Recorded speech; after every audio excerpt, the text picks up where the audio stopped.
Hello and welcome to another episode of Uncle Bill's Kitchen. Today we are going to show you how to make Din Tai Fung dumpling sauce, a copycat recipe.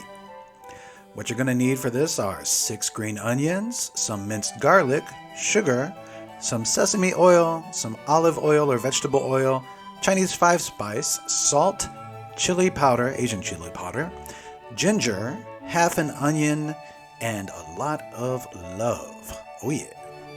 Now the first thing we're going to do is we're going to wash off our green onions. Then we're going to look at the stalks for any old or moldy or nasty looking green stalks. We're going to cut those off.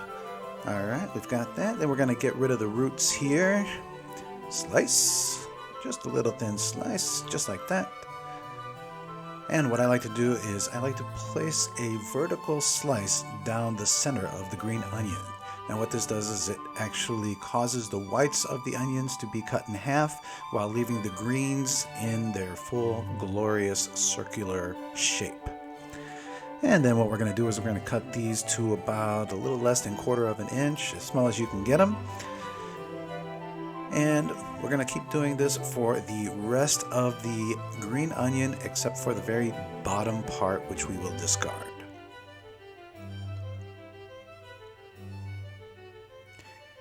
Now in Taiwan, Din Tai Fung is one of my favorite restaurants. You can get all kinds of what we call xiaoci.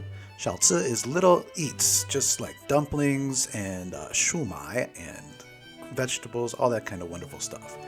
Once we've chopped up our green onions, we're going to set that aside and we're going to take a little thumb of ginger and we're going to get rid of the skin here. Now some people like to use a spoon.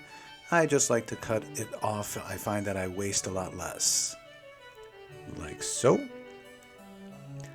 And then what we're going to do is we're going to cut these into small paper thin slices. We're going to stack them onto themselves afterwards and cut them into what we call matchsticks, just little small matchsticks. And then we're going to chop that up again into little tiny pieces. Ginger is a wonderful flavor, but you don't want to get a big bite when you're cooking or when you're eating your food. So this is a way that you can have that ginger flavor imparted while still not shocking your system with that ginger flavor.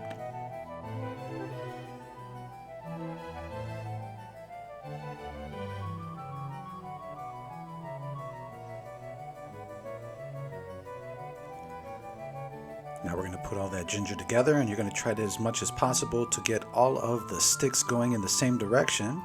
And as you can see here, by doing so and then chopping across the grain, you're going to end up with a mince, just kind of like the garlic, around the same size.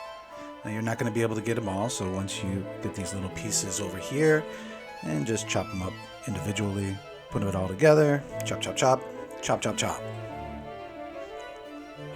Easy peasy, capaneasy, right? Alright. Now what we're going to do is we're going to take that ginger, throw that on top of our green onion. Set that aside.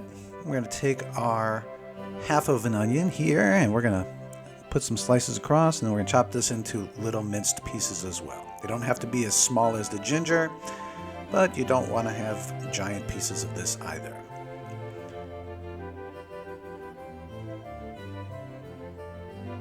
Chop, chop, chop, chop. This is where you get to practice your knife skills, folks. And let me tell you, this sauce can be used on a lot of things. You can add it to your dumplings. You can add it on top of some homemade noodles. It's an amazingly versatile sauce. You're going to love it. And we're going to add our onions to the mix. And we're going to add some chili. Now these chili flakes are Asian style chili flakes. I'm going to be putting about 3 tablespoons here. I like it spicy. You can reduce this if you don't like too spicy, but you want to add at least 2 tablespoons. Then we're going to add about a 1/4 teaspoon of our Chinese 5-spice. We're going to add some sugar. Just about 1.5 teaspoons. We're going to add some salt. Little over 1 teaspoon there. And we're going to add some garlic. Oh yeah, you know Uncle Bill loves his garlic. and it just adds a nice rounded flavor to the entire sauce. Now here's I'd say about a tablespoon, okay? There you go. Now we're going to mix this all together. Just like you see here, try to get all of your green onions and that garlic and that wonderful, wonderful mix of flavors all together. Because what we're going to do is we're going to add some hot oil. Just before I go there, look at that. Oh, so good. Now, got some vegetable oil. We're going to heat this up about 1/4 cup to 350 degrees.